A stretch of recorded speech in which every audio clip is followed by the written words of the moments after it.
Order does not disappear when authority collapses. It starts asking new questions. Welcome to another story in the Brief Universal History of Civilizations series. Today, I'll tell you about a world that does not fall apart politically first, but morally.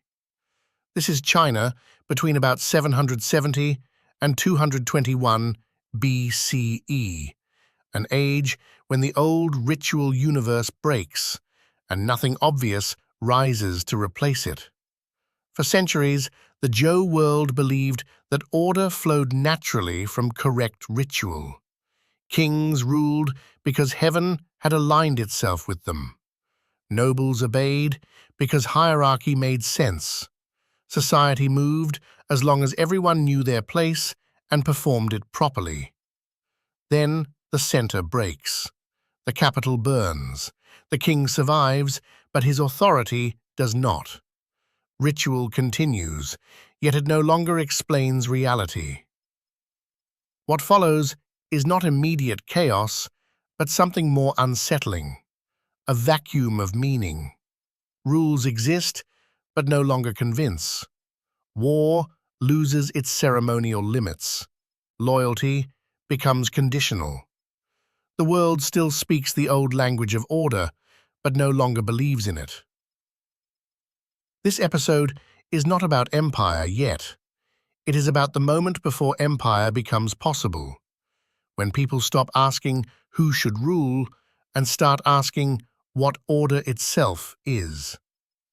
Can morality survive without ritual? Can society function without a shared center? Can harmony be rebuilt, or must it be imposed?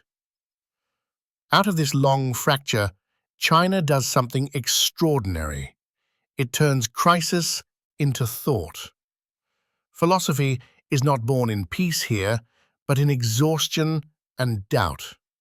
Confucius will try to repair the world. Others will abandon it. Some will weaponize ideas. All are responding to the same collapse. This is the birth of China's philosophical world, not as contemplation, but as a desperate search for how life can still make sense when the old order no longer does. Charred beams lie where the hall once stood, their ends still dark with soot. Bronze ritual vessels are scattered in the dust, cracked and useless, their inscriptions intact but unheard. Yan, the elder, stands among them without kneeling. He knows every gesture. He performs none of them. This is the moment when ritual stops working. The king still exists, somewhere beyond the ruins. Decrees are still spoken, titles remain correct, yet nothing moves. When Rong and D riders came, no rites delayed them. When walls fell, no ancestors answered. Ritual survives as form, not force. Authority has thinned into symbol, like these bronzes that once anchored the world and now lie open to the sky. Yan remembers when order felt heavy and reliable. The Zhou world stretched across lands through feudal bonds and ceremony, each rank mirrored in heaven. Over time it overreached. Obligations multiplied, distance grew, lords listened less.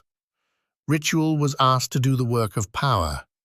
When pressure arrived, it cracked. People still speak the old words. They bow out of habit. But meaning leaks away. Commands no longer persuade. Punishment no longer teaches. This is not simply invasion. It is exhaustion. A world held together by performance has lost its reason to hold.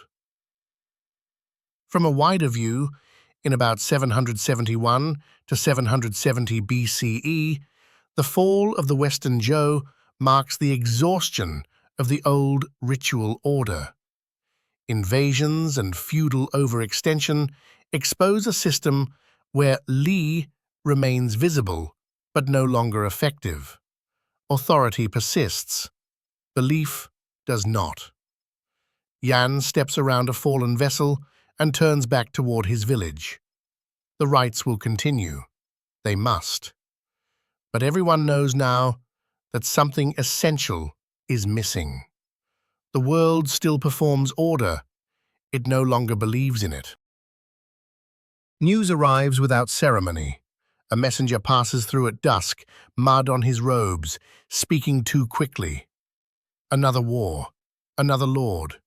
No rites announce it, no omens explain it.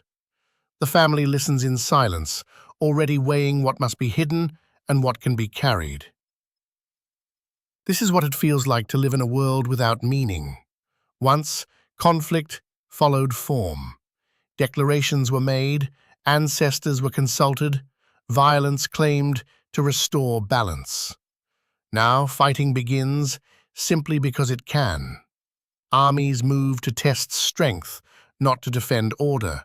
Survival pushes propriety aside. The old gestures remain, but no one expects them to restrain anything. Inside the house, the parents argue quietly about roots and alliances. Which state will demand grain this year? Which road might still be safe tomorrow? Loyalty has turned into calculation. The children sense the shift without needing it explained. Meaning has thinned. Fear has replaced expectation. Life narrows to short horizons. Pause. Ritual still frames meals and funerals. Titles are spoken correctly. Li is everywhere, yet it convinces no one. Authority exists in form, not force. War no longer feels exceptional. It settles into the background, a constant presence rather than a rupture. This is not chaos. It is worse. It is competition without justification. States measure themselves against one another without a shared moral language. Power circulates, but sense does not. People adapt by becoming cautious, flexible, inward. The world teaches alertness, not trust. From a wider view, between about 770 and 476 BCE, the spring and autumn age unfolds as a vacuum of meaning. Decentralized authority and constant warfare hollow out the ritual order. Society experiences not only political instability, but a collapse of explanation. The world still knows how to act. It no longer knows why. As night falls, the family secures the door and lies awake. The rites will be performed again tomorrow, as always. They no longer protect anyone. Posture is corrected before speech begins. The room stills as the young student adjusts his feet, straightens his back, lowers his eyes. Only then does Confucius speak. Order, the master insists, does not begin with commands or punishments. It begins with how a person stands in relation to others. The student listens, unsettled. Outside, lords scheme and armies move without reason. Titles no longer guarantee virtue. Ritual words sound hollow. Yet here, meaning is rebuilt patiently, almost stubbornly, from the smallest gestures. Courtesy is not decoration, it is training.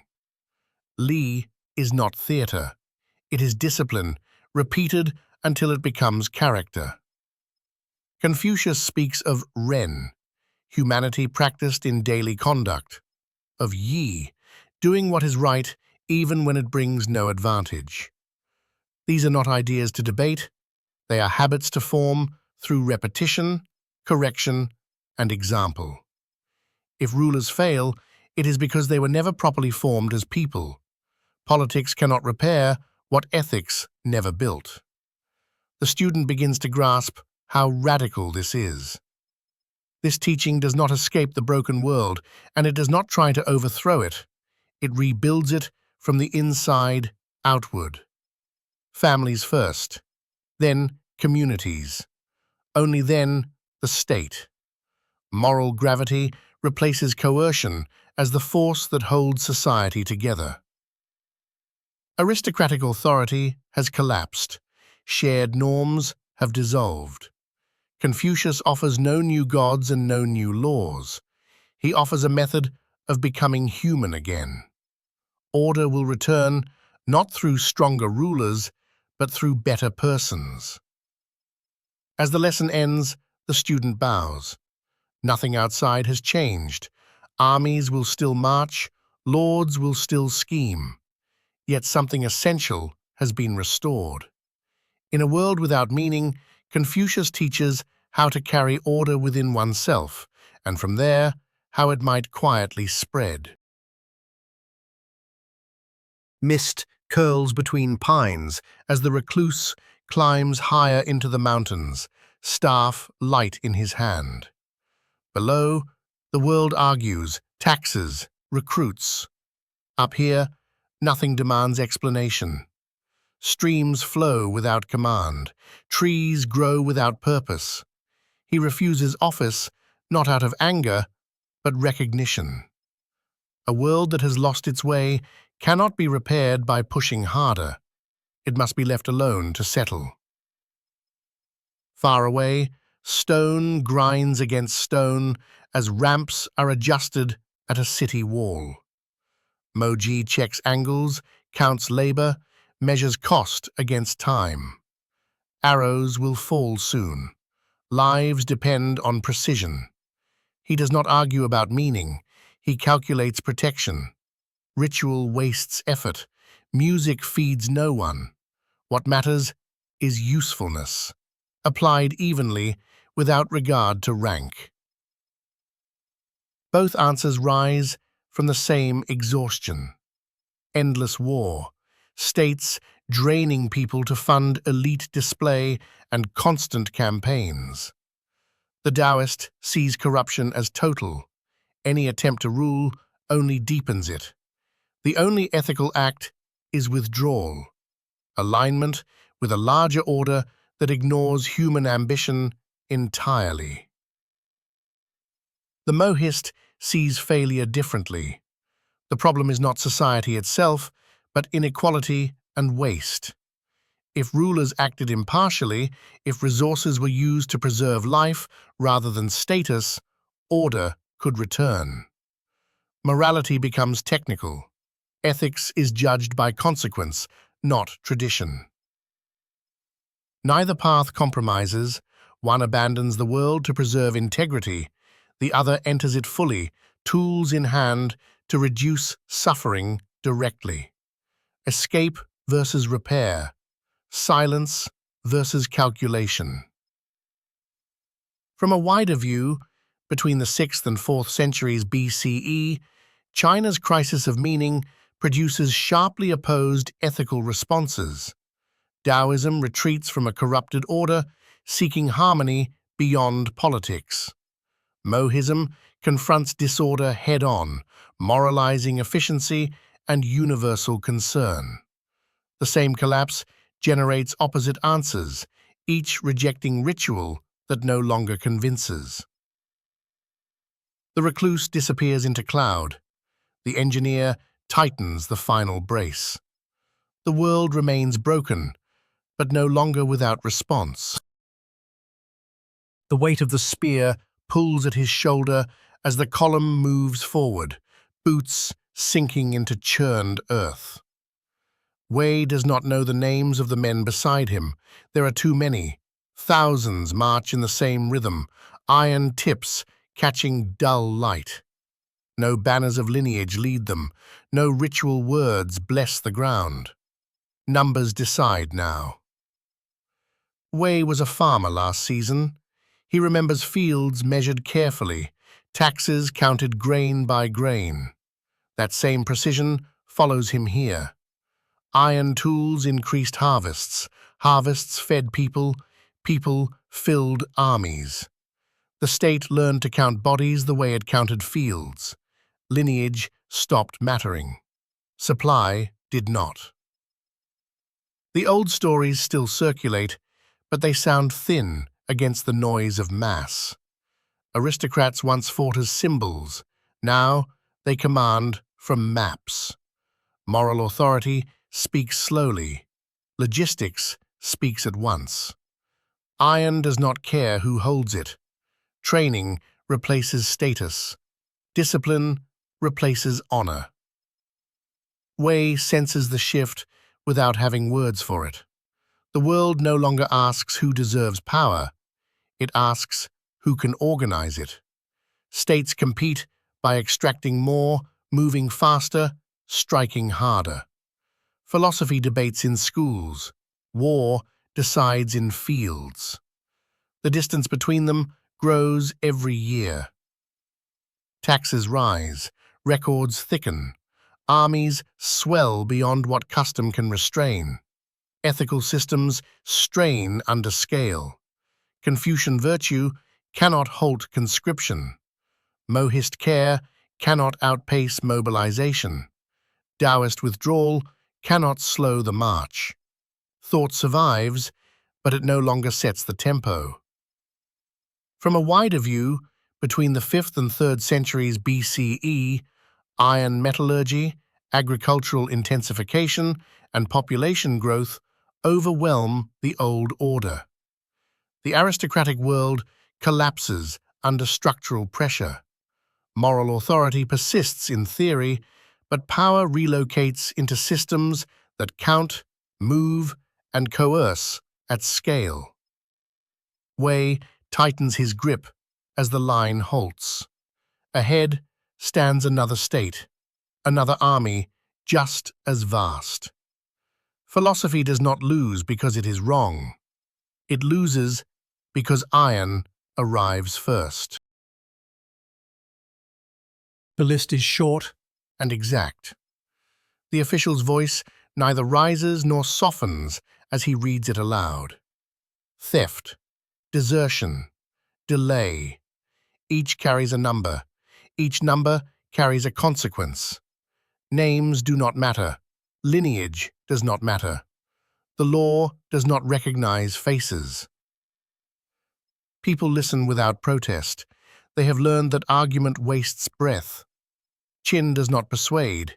It calculates. Registers replace reputation. Units replace households. Rewards and punishments move with mechanical speed. The system does not ask whether an order is right. It asks whether it is obeyed. This is order without meaning. Ritual has no place here. Debate slows mobilization. Moral cultivation takes time Qin refuses to spend. Shangyang's reforms slice through the old world without apology. Fields are measured, taxes standardized, families reorganized for labor and war. Merit is counted only in outcomes. The official knows the complaints. Scholars whisper that humanity is being erased, that memory is being burned. He does not argue. He notes only that, while others debated virtue, Qin acted. While rival states refined ethics, Qin drilled formations. While philosophers taught, Qin conquered. Plural thought does not lose because it is false. It loses because it cannot scale. Confucian ethics require formation. Mohist care requires agreement. Daoist withdrawal offers no armies. Legalism requires only compliance, and it produces results immediately. As troops march past the square, armor aligned, banners steady, the official folds the tablet. Another case closed. Another life redirected by rule rather than reason. The empire already exists in practice. The proclamation will follow. From a wider view, in the 4th and 3rd centuries BCE, Qin ends the warring states not by persuasion, but by decision. Legalism triumphs because it mobilizes faster than philosophy can convince. Order is achieved without meaning. Unity arrives without consent. China is unified at last, not by shared values, but by a system that no longer needs them. What China discovers here is unsettling. Order can exist without belief. A state can function, expand, and unify without asking whether its rules make sense to those who live under them. Meaning is not required for control. It is only required for consent. What is gained is speed, scale, coordination beyond anything the old ritual world could manage. Qin proves that society can be organized like a machine, counted, disciplined, and driven toward a single goal. Fragmentation ends. War stops. Unity becomes real. What is lost is the human center. When order no longer needs persuasion, it no longer needs people to understand themselves as moral beings. Philosophy survives, but it is sidelined. Ethics retreats into classrooms and families, while power moves elsewhere. The question of how to live well is separated from the question of how to rule. This chapter leaves a sharp lesson. When meaning fails, order does not disappear. It changes its source. It moves from shared values to imposed systems. In the next story, China will live with this result. Empire will endure for centuries, absorbing philosophy back into rule, softening force with ritual, law with morality. The question will no longer be how to create order, but how to humanize an order that no longer needs to ask why.